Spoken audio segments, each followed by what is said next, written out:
ബംഗാൾ ഉൾക്കടലിലെ ഒരു വലിയ പ്രദേശം ഇപ്പോൾ നോ എൻട്രി സോണായി മാറിയിരിക്കുകയാണ്. വിമാനങ്ങളോട് റൂട്ട് മാറ്റി പറക്കാൻ ആവശ്യപ്പെട്ടു. കപ്പലുകൾക്ക് കർശന മുന്നറിയിപ്പും നൽകിയിട്ടുണ്ട്. ഇതൊരു സാധാരണ പരിപാടിയല്ല. നമ്മുടെ എതിരാളികളായ അയൽക്കാർക്ക് ശക്തമായ ഒരു സന്ദേശം നൽകാൻ വേണ്ടി ന്യൂഡൽഹി വലിയ ശക്തമായ ഒരുക്കങ്ങൾ നടത്തുകയാണ്. എന്താണ് ആ ഒരുക്കം എന്ന ആകാംക്ഷയിലാണ് ലോകം ഇപ്പോൾ. ഇന്ത്യ ഡിസംബർ 17 മുതൽ 20 വരെ പ്രാബല്യത്തിൽ വരുത്തുന്ന ഒരു നോട്ടീസ് ടു എയർമെൻ പ്രഖ്യാപിച്ചിരിക്കുകയാണ്. അതായത് ഈ ദിവസങ്ങളിൽ ആകാശവും കടലും, ബംഗാളിന് ഉൾക്കടലിലുള്ള ആകാശവും കടലും അടച്ചിട്ടിരിക്കുകയാണ്. അടച്ചിട്ട ഏരിയയുടെ വലുപ്പം എത്രയാണെന്നോ 2520 കിലോമീറ്റർ. ഒക്ടോബറിൽ നമ്മൾ ഉപയോഗിച്ച സ്പേസിന്റെ ഏകദേശം ഇരട്ടിയാണത്.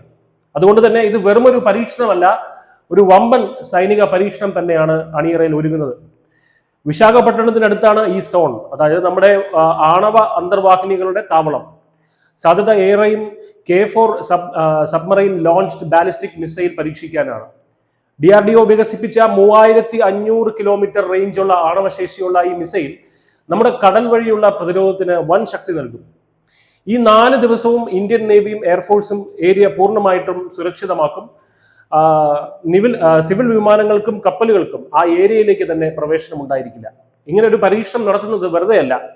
കരയിലും കടലിലും നമ്മുടെ അയൽ രാജ്യങ്ങളിൽ നിന്നുള്ള പ്രകോപനങ്ങൾ വർദ്ധിച്ചു വരുന്ന ഒരു സാഹചര്യത്തിലാണ് ഇത്തരമൊരു പരീക്ഷണം നടത്തുന്നത്. ഇത്രയും വലിയൊരു ഡേഞ്ചർ സോൺ പ്രഖ്യാപിക്കുന്നതിലൂടെ ഞങ്ങൾ എപ്പോഴും സജ്ജമാണ്, റെഡിയാണ് എന്ന സന്ദേശമാണ് ഇന്ത്യ നൽകുന്നത്. മറ്റു രാജ്യങ്ങളുടെ ആക്രമണങ്ങളോട് ഒരു സ്വയം പ്രതിരോധം എന്നുള്ളതായിരുന്നു ഇന്ത്യയുടെ ഇതുവരെ ഉണ്ടായിരുന്ന ഒരു നിലപാട്. എന്നാൽ മോദി സർക്കാരിന്റെ കീഴിൽ ഇന്ത്യ ആ പഴയ നയം വിട്ടിട്ട് അസർട്ടീവ് ഡിറ്ററൻസ്, അതായത് ശത്രുക്കളെ ഭയപ്പെടുത്തി പിന്തിരിപ്പിക്കുക എന്ന ശക്തമായ ഒരു പ്രതിരോധ നയത്തിലേക്ക് രാജ്യം മാറി എന്നതിന്റെ സൂചനയാണത്.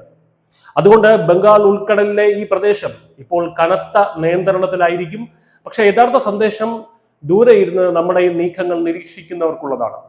ഇന്ത്യ ഈ പ്രദേശത്ത് ഒരു മിസൈൽ മാത്രമല്ല അവിടെ പരീക്ഷിക്കുന്നത്. കടലിനടിയിലൂടെയുള്ള ആണവശക്തിയാണ് ലോകത്തിന് മുമ്പിൽ പ്രദർശിപ്പിക്കുന്നത്. പക്ഷേ നമ്മുടെ പരമാധികാരത്തെ വെല്ലുവിളിക്കാൻ ശ്രമിക്കുന്നവരുടെ ധൈര്യത്തെ അളക്കുക എന്നൊരു ഉദ്ദേശം കൂടി ഇതിന് പിന്നിലുണ്ട്. ഒരു സിനിമയിൽ പറയില്ലേ, വെല്ലുവിളികളാകാം, പക്ഷെ അത് നിന്നെക്കാൾ നാലഞ്ചോണം കൂടുതൽ ഉണ്ടവരോടാകരുതെന്ന്. എക്സാക്ട്ലി അത്തരം ഒരു സന്ദേശമാണ് അയൽ രാജ്യത്തെ നമ്മുടെ അനിയൻ കുട്ടന്മാരോട് നമ്മൾ പറയുന്നത്. News desk news India Malayalam.